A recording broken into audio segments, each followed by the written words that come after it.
ज्ञानेश्वरी अध्याय 9 ओवी 51 ते 100।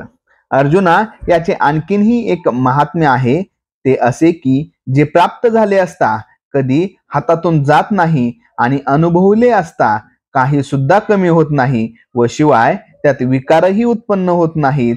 तर्ककुशल अर्जुना, या ठिकाणी जर तू अशी शंका घेशील की एवढी ज्ञानासारखी ही वस्तू तिचा अनुभव घेतल्याशिवाय लोकाला कशी राहील, 100ला 1 व्याज मिळून 101 रुपये व्हावेत म्हणून जळत्या अग्नीसारख्या धोक्यात उडी घालतात, असे जे लोक ते कष्टा वाचून मिळणारी स्वरूप सुखाची गोडी कशी टाकतील?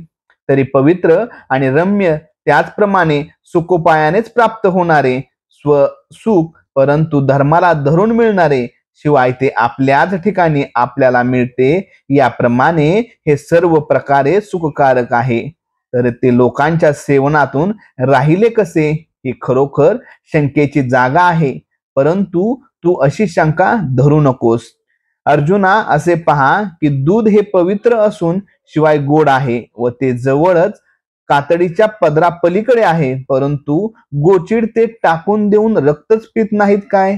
किंवा कमळकंद आणि बेडूक यांची वस्ती एकेच ठिकाणी असते, परंतु कमळातील परिमळ दूरचे बुंगे येऊन सेवन करून जातात व जवळच असलेल्या बेडकांना मात्र चिखलच शिल्लक राहतो। अथवा दुर्दैवी पुरुषाच्या घरात हजारो मोहरा पुरलेल्या आहेत, परंतु तो तेथे राहून उपवास काढतो किंवा दारिद्र्यात जीवन कंटितो, त्याप्रमाणे सर्व सुखाचा बगीचा असा जो मी राम, तो मी सर्वांच्या हृदयात असताना त्या मला न जाणून मूर्ख लोक सुखाकरिता विषयाचीच इच्छा करतात।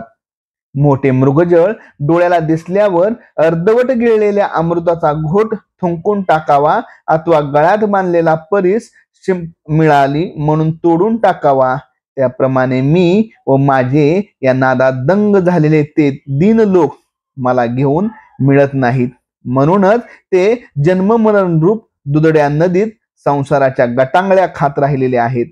तसे पाहिले मी कसा सुलभ आहे, तर तोंडासमोर जसा सूर्य तसा मी सर्वांना सदा समोर आहे, पण तो सूर्य केव्हा रात्री नसतो म्हणून दिसत नाही, केव्हा केव्हा दिवसा दिसत नाही, असा त्या कमीपणा आहे, तसा कमीपणा माझ्यात नाही। माझा विस्तार म्हणजेच हे जग नाही काय? तर होय, माझाच विस्तार आहे। ते कसे? तर जसे दूध विरसते असता ते स्वभावत दही होते, अथवा बीजच झाड झाले किंवा सोनेच अलंकार बनले, त्याप्रमाणे हे जग म्हणजे माझ्या एकाचा विस्तार आहे। हे अव्यक्तपणाने थिजलेले संकुचित असते, तेच मग विश्वाच्या आकाराने पातळ होते, पसरते। या रीतीने अव्यक्त रूप असलेला मी त्रैलोक्याच्या रूपाने विस्तार पावतो असे समज। पाण्यावर जसा फेस भासतो, त्याप्रमाणे महत्त्वापासून देहापर्यंत ही सर्वही भूते माझ्याच ठिकाणी भासतात। अर्जुना, पण या फेसाच्या आत पाहिले असता जसे पाणी दिसत नाही, अथवा स्वप्नातील अनेक पण जसे जागे झाल्यावर नसते, त्याप्रमाणे ही भूते माझ्या ठिकाणी जरी भासली तरी पण त्यामध्ये मी नाही, हा विचार तुला आम्ही मागे म्हणजे मागच्या 7व्या अध्यायात श्लोक 12 मध्ये सांगितला आहे, तो लक्षात आहे ना? एवढ्याकरिता बोललेल्याच गोष्टीचा पुनरुक्ती करून पालाळ करू नये, म्हणूनच हे बोलणे राहू दे, तर माझ्या स्वरूपात तुझी दृष्टी प्रवेश करो। मायेच्या पलीकडे असणारी जी आमची शुद्ध स्वरूप स्थिती, ती जर तू कल्पना टाकून पाहशील तर हे सर्व माझ्या ठिकाणी आहेत, हे म्हणणे देखील व्यर्थ आहे, कारण सर्व मीच आहे। म्हणून सहज विचार केला तर कल्पना रूप संध्याकाळच्या वेळी बुद्धीची दृष्टी क्षणभर मंद होते, म्हणून माझे स्वरूप अखंड दंडायमान असले तरी ते अस्पष्ट होते, त्या ठिकाणी भूते निरनिराळी आहेत असे दिसते। तीच कल्पनारूपी संध्याकाळ नाहीशी झाली म्हणजे त्यावेळी मी अखंड दंडायमान स्वरूपाने आहे। ते कसे? तर ज्याप्रमाणे माळेवर भासणारी सर्पकल्पना जाता क्षणीच माळेचे सर्पपण जाऊन तिचे मूळचे स्वरूप दिसते। सहज विचार करून पाहिले तर घागरी व मडकी याचे आकार आपोआप जमिनीतून निघतात काय? तर नाही, परंतु त्या घागरी व मडकी हे कुंभाराच्या बुद्धीच्या कल्पनेनेच आकार उमटलेले आहेत, अथवा समुद्राच्या पाण्यात लाटांच्या खाणी आहेत काय? पाण्याचे रूपांतर लाटा ही पाण्याची करणी नव्हे काय? असे पहा की कापसाच्या पोटात कापडाचा गट्टा असतो काय? तो कापूस नेसणाऱ्याच्या दृष्टीने कापड झाला आहे. सोन्याचे जरी अलंकार झाले तरी त्याचे सोने पण मोडत नाही.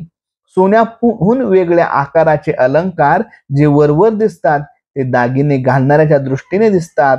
प्रतिध्वनीची प्रत्युत्तरे अथवा आरशामध्ये जे प्रतिबिंबित होते ते शब्द आणि रूप आपले असते की खरोखर दुसरे तिथे उत्पन्न होते? सांग. त्याप्रमाणे ह्या माझ्या शुद्ध स्वरूपी जो भूतांच्या कल्पनेचा आरोप करतो त्याला त्याच्या कल्पनेमध्ये भूतांचा भास होतो. तीच कल्पना करणारी प्रकृती संपली की ती भूताभास मूळचाच संपलेला आहे. मग अखंड माझे शुद्ध स्वरूप राहते. हे असू दे. आपण आपल्या भोवती गरगर फिरले असता अंगात भोवळ आल्यामुळे जे भोवतालच्या भिंती, नदीचा काठ वगैरे सर्व काही फिरल्यासारखे दिसते, त्याप्रमाणे आपल्या कल्पनेने माझ्या अखंड स्वरूपी भूते भासतात. तेच कल्पना टाकून पाहिले असता मी भूतांमध्ये व भूते माझ्यामध्ये असे हे स्वप्नामध्ये सुद्धा कल्पना करण्यासारखे नाही. आता मी एक भूतांना धारण करणारा अथवा भूतामध्ये असणारा ही बोलणी संकल्प कल्पनारूप सान्निध्यात झालेल्या मनुष्याच्या बडबडी आहेत. म्हणून प्रियोत्तमा अर्जुना ऐक. याप्रमाणे मी विश्वाससहित विश्वाचा आत्मा आहे आणि तो मी या मिथ्या भूत समुदायाला सदा आश्रय आहे. सूर्यकिरणाच्या आधाराने जसे मिथ्या मृगजळ भासते त्याप्रमाणे प्राणी मात्र माझ्या ठिकाणी मृगजलवत मिथ्या समज आणि मलाही सूर्यकिरणाप्रमाणे सत्य समज. या प्रकारचा मी जग या कल्पनेला आश्रय आहे, परंतु मी सर्व जगाहून वेगळा नाही असा आहे. तो कसा? तर ज्याप्रमाणे सूर्य आणि सूर्याचा प्रकाश एकच आहे त्याप्रमाणे सर्व प्राणी आणि मी एकच आहे. अर्जुना, हा आमचा ऐश्वर्य योग तुला चांगला समजला ना? आता येते महत्त्वापासून देहापर्यंतची तत्वे व मी यामध्ये भेदाचा काही संबंधच आहे का? सांग. याकरिता माझ्याहून सगळे प्राणी वेगळे नाहीत हे खास आणि मलाही प्राणी मात्राहून वेगळे कधीच मानू नकोस. हो, परंतु आकाश जसे जेवढे आहे तसाच मी तेवढाच वायू आकाशात असतो. सहज पंखा हलवून पाहिले तर तो वेगळा दिसतो, नाहीतर आकाश व तो एकच आहेत. त्याप्रमाणे प्राणी मात्र माझ्या ठिकाणी काही कल्पिले तर भासतात, जर कल्पना केली नाही तर ते नाहीतच. त्या ठिकाणी सर्व मीच आहे. सर्व भूतांचे असणे आणि नसणे कल्पनेच्या योगाने होते, कारण की भूताभास हा कल्पना नष्ट झाली की तिच बरोबर नष्ट होतो व कल्पना उत्पन्न झाली की तिच बरोबर उत्पन्न होतो. ते कल्पना करणारे भूतच ज्यावेळी नाहीसे होते तेव्हा भूताचे असणे व भूतांचे नसणे हा व्यवहार कोठून होणार?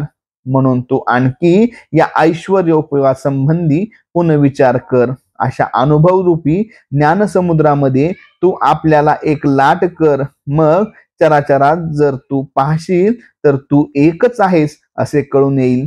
देव म्हणतात, अर्जुना, या ज्ञानाची जागृती तुला आली ना? जर आली असेल तर आता द्वैत स्वप्न मिथ्या आहे की नाही? जरी पुन्हा जर कदाचित बुद्धीला कल्पनेची झोप येईल तर अबधेधान जाईल.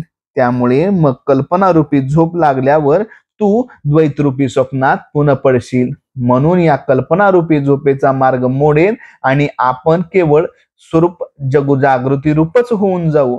असे जे खास वर्म आहे ते आता तुला उघड दाखवतो. तरी हे धैर्यवंत अर्जुना बाबा चांगले लक्ष दे. अरे, सर्व प्राणी मात्रांना मायाच उत्पन्न करते व तीच त्यांचा नाश करते, जिला प्रकृती असे नाव आहे आणि जी तुला 2 प्रकारांनी सांगितली. एक 8 प्रकारचा भेद दाखवून स्पष्ट केली व दुसरी जीवरूपा म्हणून सांगितली. या सर्व प्रकृतीचा विषय अर्जुना तू मागे ऐकला आहेस, म्हणून आता तो राहू दे. वारंवार कशाला तेच सांगायला पाहिजे. तरी ही सर्व भूते महाकल्पाच्या शेवटी या माझ्या अव्यक्त प्रकृतीस ऐक्याला येतात.